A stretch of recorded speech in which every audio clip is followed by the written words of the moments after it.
I'm Gemma Procter from Cumbria Tourism. I'm their Sustainable Tourism Officer, and for those who don't know who Cumbria Tourism is, we're the destination management organisation for the county and the official tourist board for the county. Boo, I hear a lot of people say, visitors, terrible impacts on the area, etc, etc. Well, I unfortunately am here to talk about visitor travel, but actually not visitor travel, leisure travel. And when we talk about leisure travel, we're not just talking about visitors to the area, we're talking about all of us in our leisure time travelling around the area and in and out of Cumbria and the Lake District as a whole as visitors. So I think we do need to start thinking a little bit more when we talk about leisure travel and visitor travel, that we are travellers, we are leisure travellers, we are visitor travellers, and actually should we be asking visitors to do things that we wouldn't necessarily want to do ourselves? How do we design a system that is acceptable to visitors as well as ourselves? Why is leisure travel important? Well, a few reasons really, one of which is during COVID, a lot of people bought cars and stopped commuting because we were told not to use public transport infrastructure. And actually leisure travel has bounced back significantly better than commuter travel has. If you look at rail, if you look at bus services, commuter travel has dropped right off, leisure travel is bouncing back. So there is that opportunity there within leisure travel to actually get people back on those buses and hopefully influence them in their commuter travel behaviours as well. The second thing why it's quite important as well is because if you look at Cumbria as a whole and the sort of visitor numbers we get to rural areas and rural destinations, some of the smaller towns and villages at certain times of year can swell to the size of a small city. And actually that means there is those numbers there in terms of people to potentially make things like bus services a lot more commercially viable than they would normally be, which actually gives that potential opportunity to be able to put on commercially viable bus services that not only help visitors travel around more sustainably, but also help residents travel around more sustainably. So I personally do feel that when we're looking at visitor travel and leisure travel, we do need to start thinking about how it can be more of an opportunity and more of a way that we can actually find a solution rather than just a problem in its own right. So because I've only got 7 minutes and people who know me well know that I can talk forever, I'm going to be slightly more focused today. My presentation is actually entitled Build It and They Might Come. And this is because actually when we start talking about public transport and sustainable transport interventions, the first thing that people tend to go towards is we don't have the infrastructure and we don't have the services. Yes, you are right, but that is not the only problem that we have here in Cumbria. There are a lot of projects out there that have gone on where actually we've gone out to research, we found out exactly what people want. They want a bus service from A to B. We put on a bus service from A to B. It spends 2 years driving around with nobody on it. At the end of the 2-year period, that bus service is never tried again. It's an issue. So why is that? That's because there are significantly more barriers to people using public transport and sustainable travel and active travel than just the public transport infrastructure and the services that are currently out there. There are lots of other issues, including cost, perceived safety, perception. Actually, a key major one is the perception that there is no valid alternative to the car, because people don't have that information provided to them to enable them to make those decisions. Ease of use is another one as well, which is not just ease of use in terms of actually physically using the infrastructure and those services. It's the way marking, it's that whole customer journey and experience, right from looking online, downloading a map, deciding where you're going, turning up and actually having way marking all around that walking route or that cycling route. Those are the things that build confidence, and those are the things that build a really good experience for people. Once people have a positive experience, they're much more likely to try and get that experience again and use those services again. If I have a negative experience, it will massively put them off. Oh, wrong button, hang on.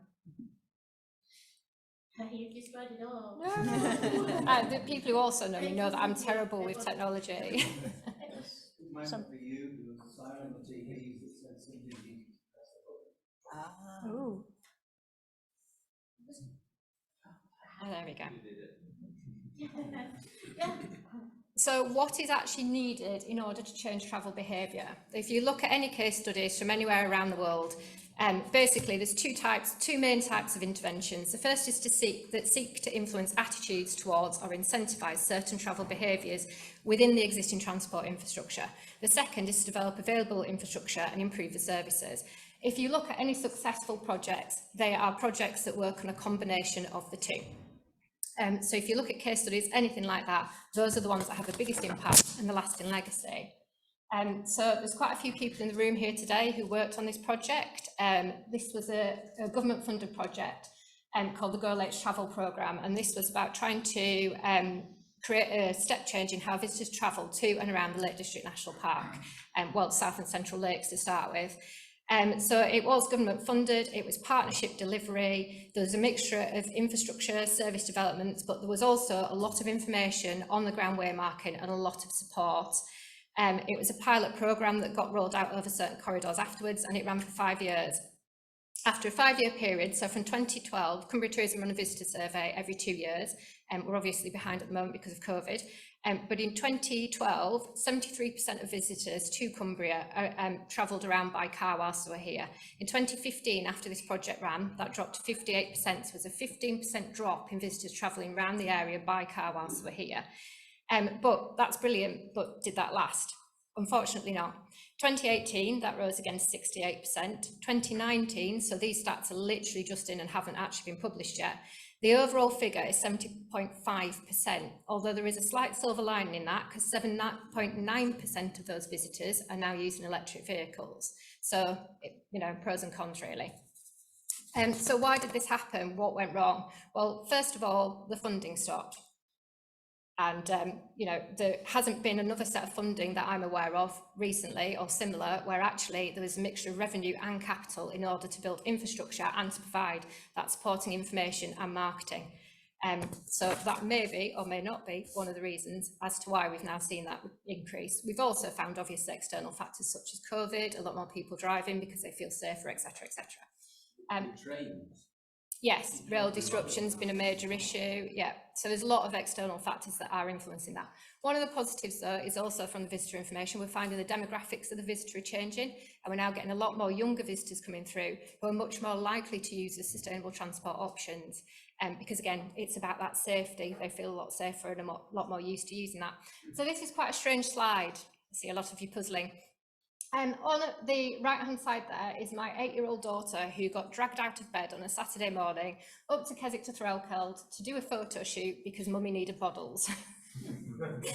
And that's not just there because I'm a proud mum, that is there because interestingly people's motivations for using sustainable modes of transport changed quite significantly, and they changed quite significantly depending on the mode of transport. So actually, what are the key reasons? Well, a lot of people think that environmental and health benefits are some of the reasons we should sell to people to swap to sustainable transport and active travel. Actually, there's research out there that shows that that is a short-term win. People will swap temporarily, but actually longer term, that isn't a key motivator to keep that change up and going. Longer term, what does work? Well, if you're looking at buses, you're looking at public transport, people want a viable alternative to the car. And what they also want is they need information to actually show how and why it is a viable alternative to a car. And one of the key reasons that people still use the car, well, basically the key thing to influence people is when they're old enough to pass a driving test, they either get a driving licence or they get a travel pass, basically, is a key thing you can do to influence people's travel behaviour. But just to go back to this, when you're marketing active travel, the key reason why people actually stay with active travel and keep up active travel is the reason on the right hand side there, because of the feeling it gives them and the joy. So when we're marketing this, that's what we need to be marketing, and then we'll get less of the picture on the left and more of the picture on the right.